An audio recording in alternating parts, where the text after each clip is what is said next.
देवर जी हैप्पी होली। तोर चोली तोर भातार खोलिया हमरा से बोला रहते हैप्पी होली।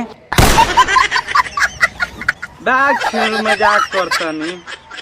हम तारा संग भाभी होली ना खेलम। बैग देवर जी कहतनी कि रौरा होली खेले के पड़ी भाभी संग काहे खिसियाइल बानी। बैगन happy Holi happy Holi happy Holi. System फाड़ देंगे।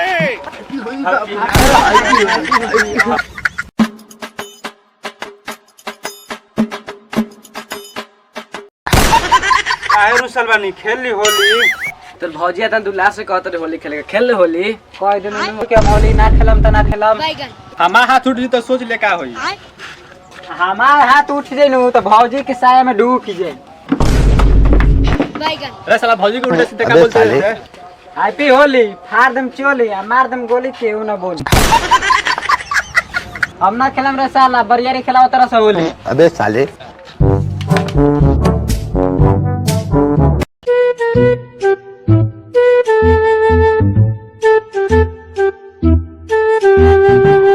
लाई बबली बंटी वाला दारू। अबे साले अपना घरे जाके भौजी के चोली फारू। लो है अपन बैगन। बंटी बबली वाला दारू है हमार आगे वाला खूंटा कवर के अपना मुंह पर मारू।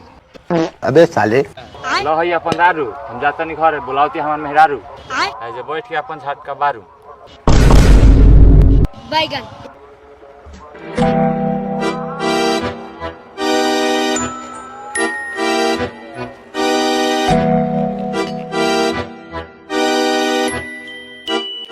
अबे साले आय रे लुलियो कहाँ बड़े रे लुलियो लुलियो कहाँ बड़े रे लुलियो लुलियो कहाँ बड़ी रे साला लुलियो लुलियो हमरा के खोजा तर हां 10 रुपया ला हागी ले बड़ा तो घाट के बारे बड़ा। अबे साले लुलिया रे साला लुलिया तोर भौजी बुलावती रे दूध पिए खातिर। लुलिया रे साला लुलिया साले। लुलियो हमरा के खोजा तर ना तो घाट के बारे आइल बड़ा। अबे साले आगरे साला भौजी तो एक गुंडा नाती हूं। अबे साले